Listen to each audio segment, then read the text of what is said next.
Welcome to A Slice of SEL, a podcast for educators about social emotional learning.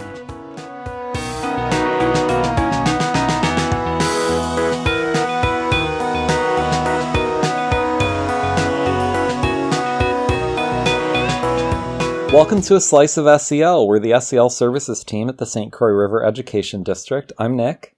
I'm Rye. And I'm Courtney. And today on the podcast, we're sharing 10 tips from Elena Aguilar about how teachers can best manage their time and energy to avoid having sad Sundays, quote unquote. We've mentioned Elena on the podcast a few times this year, but she's a teacher. Then she became an instructional coach, and she's also a famous author and a public speaker. We've been reading her book Onward about teacher resilience this year as part of our SEL grant cohort with the state. And this list of 10 tips really jumped out at us from that book, and we're excited to share it with you guys. But before that, let's talk about what's filling our buckets this week. Court, why don't you go first? Well, I am taking my spring break starting tomorrow, so I'm really excited about that. And I'm planning on updating my bathroom on my main floor. So I'm really excited to paint and redecorate and do all the things. How fun. I am done with my second semester after this weekend. I think I mentioned earlier that I'm taking some grad classes, and I'm excited to start some new ones next week. Good for you, Rye. What a relief. What's filling my bucket is Christina and I really like this podcast we listen to where these two Australian men cheerfully comment about movies and video games that they're watching, and we started downloading their commentary tracks, so we've been rewatching some of the Marvel movies with the cheerful Australian people talking over it, and that's just really filling my bucket. Very enjoyable. That sounds fun. Yeah. So we're going to get right into our topic and start talking about Elena's list of 10 tips for no sad Sundays. Early in her teaching career, Elena thought of herself as a procrastinator, as a slow worker, as disorganized. I'm sure we can find that kind of internal dialogue relatable. But she gradually formulated these 10 habits, and she found that they were also very helpful to teachers that she was coaching when she became an instructional coach. And she said, these are like 10 things I really wish were shared with me early in my teaching career because it would have made my life easier. So we're going to jump into the first 6 of those 10 tips, and these first 6 tips are about time management. The next 4 are about managing your energy, slightly different things. So tip number 1 is confronting the planning fallacy. Elena was saying we tend to optimistically underestimate how long a task is going to take us. I know I've been there many times.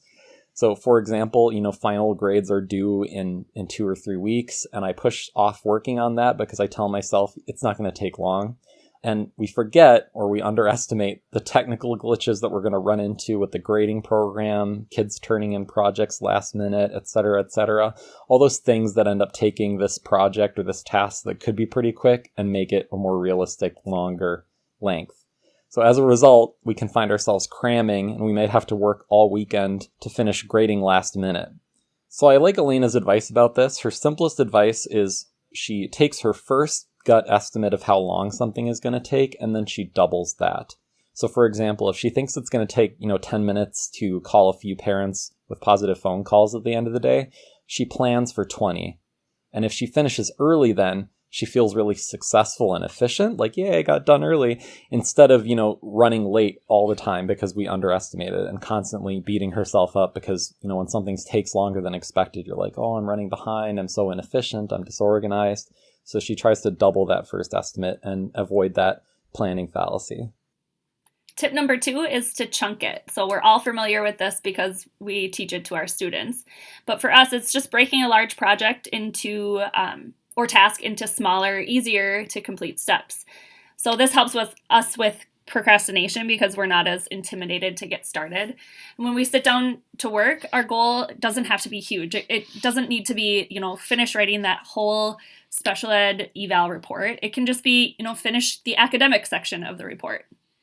Yeah, I know it's so much harder to start those things when we view it as one giant task because it's so intimidating, and just often the big struggle is just getting over that hurdle of just getting started. Tip number 3 is to make to-do lists, and I'm with Elena on this one 100%. I've been using to-do list apps every single day since graduate school, which is when I started using a smartphone, and much longer than that if you count like paper planners as your to-do list.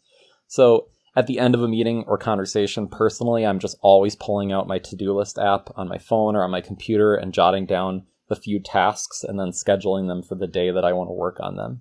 And we're a Google Apps school district in Scred in our member districts. So because we're already using Google Calendar, probably the app that I'd recommend to colleagues first is Google Tasks. So it is an app that you can have on your phone, Google Tasks, but it's also built right into Google Calendar on your work computer. So you can create an event in Google Calendar the same way you would any event, but instead you click on Task, and then it shows up with this little box next to it, and it becomes a task that you can check off when you're done. What I really like about that as well is that it doesn't just let you have all day tasks, like I'm going to get this done on March 18th. It also lets you just block off time when you're going to be working on getting something done. So for example, I can say, I'm going to schedule this to-do event for 8 to 9 a.m. on March 18th instead of all day long. And that's really nice because often it's not just, planning, I'm going to get this done on this day. It's like, when am I actually going to sit down and do it? Absolutely. And tip number 4 relates to that. So tip number 4 is to obey the calendar. So like what I already said, that conversation Nick just had about to-do lists covered a lot of what Elena is saying here. She recommends that you block off time to complete your tasks. And that could be scheduling what you do before or after school on days when you don't have meetings. It could be breaking your prep up into smaller chunks and scheduling what you're going to do during each part. Again, part of that is just making it easier for our brains to avoid procrastination. And if we plan out our structure of time and then just follow it, there's not as much pressure for us to make decisions in the moment. We're not taxing our discipline and self-control as much. Past me already decided that this is what's best for me. Yeah, past me is generally wiser than present me, especially at the end of the day when our planning and our resources are exhausted. And we actually shared a similar tip with parents earlier this year when we were at the Heart of Distance Learning about having that scheduled work time for children to get work done. Like if I always sit down and work on homework at 4 o'clock and that's the time and that's a routine, it's a lot easier to start that than to like decide, today I'm going to start working now. Well, we're much more likely to put that off and procrastinate. Tip number 5 is using focusing mechanisms. So Elena breaks this down into a few different ideas. One is just setting up your environment so it's easy for you to concentrate, even if it means moving where you are. So I've had some colleagues I've worked with that spent their prep periods in other places other than their classroom.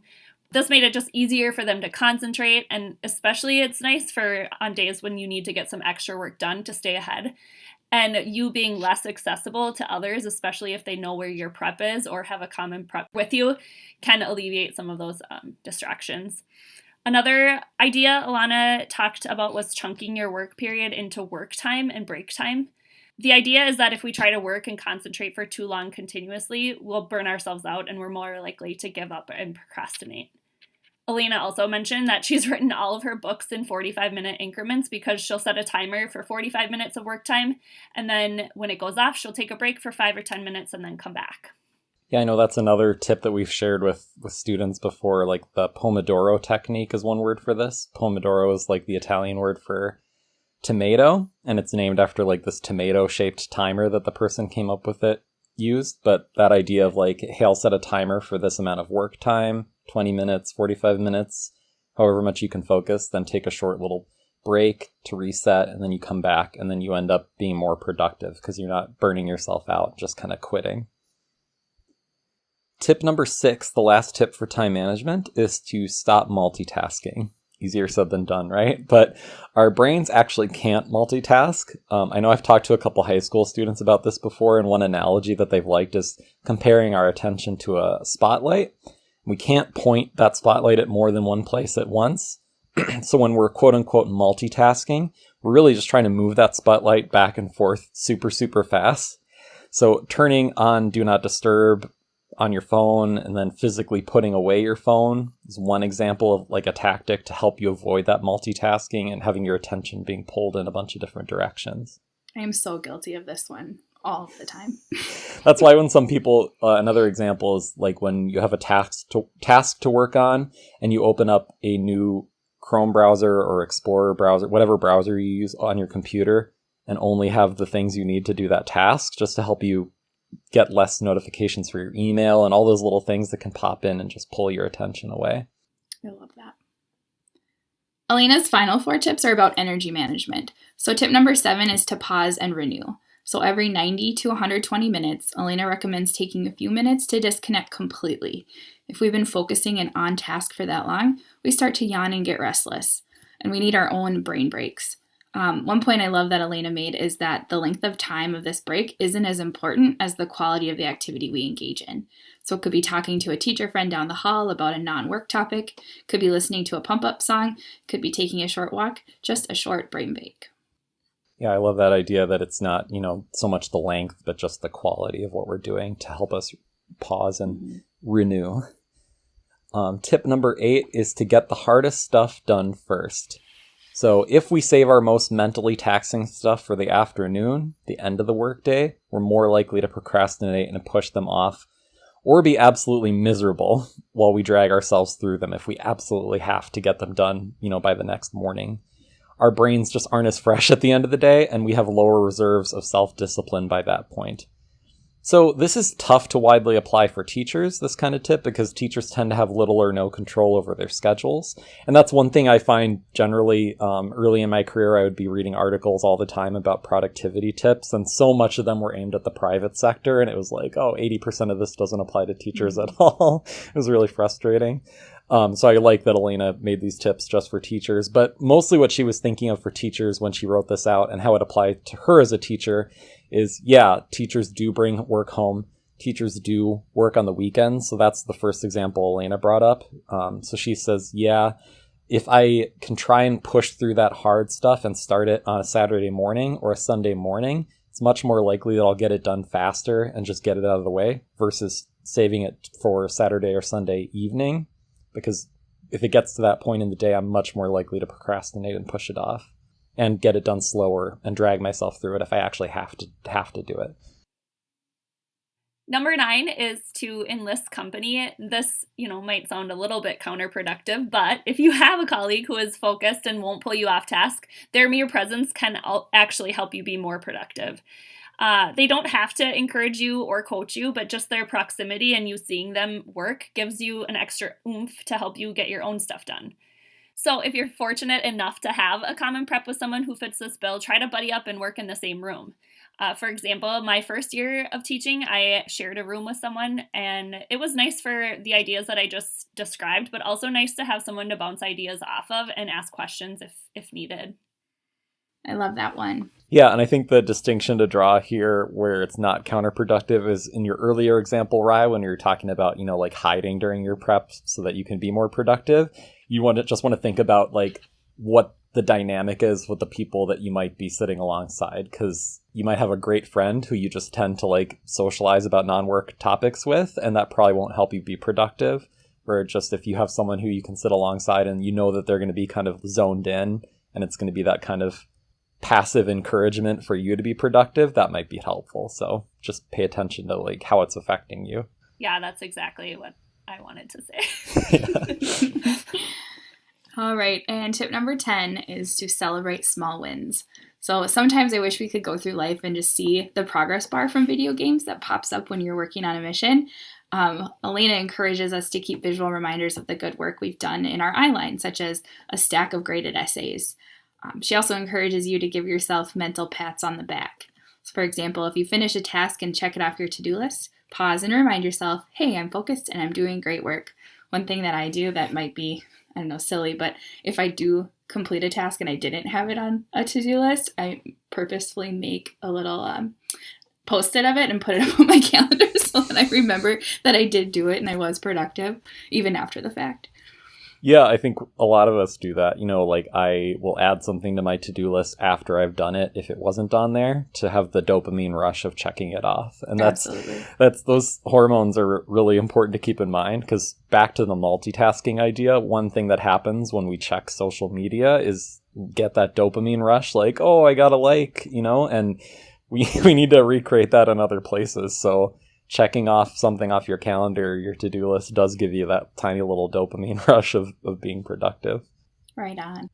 So let's talk takeaways and wrap things up. If I had to summarize Elena's advice, it would basically amount to, hey, plan for more time than you probably need to get this stuff done. Try to spread that time out into like little scheduled chunks. Keep track of those little chunks of your tasks and check them off as you go. I think that's mainly the thrust of what she's getting at, what it boils down to. As with any list of tips that you read about or that you hear about on the podcast, there's probably some that you recognize and you're like, hey, I do a pretty good job with that. There's some that you're probably familiar with and you might say, oh yeah, I've been slipping with that one a little bit. I need to get back in my groove. And some might be new, or there might be familiar concepts with few new wrinkles to them. I think this list was particularly interesting to chat about right now because teachers and students just went through a very strange period where schedules were ripped apart for everyone, and being able to set your own schedule and keep track of your work and have strategies for self-discipline became more important than ever before because we had to manage our workload more on our own than really ever before. And even if it's something you were good at, many teachers did spend a lot of time over the last year or so trying to build this skill set in their students because still students were kind of off on their own, having to manage their own workload. And as we, knock on wood, get back into buildings more and hopefully stay there, I think it's a good time to reflect on what each of us learned from that experience about managing our time and our energy and how we can apply that learning and the habits that we picked up to our new way of work. And we hope that Elena's list helps you have fewer or no sad Sundays. Thanks for spending time with us today. Make sure to subscribe, and if you're on YouTube, click the bell so that you're notified when new episodes are released each week. We'll see you when you come back for another Slice of SEL. Thanks, guys. Bye. Bye.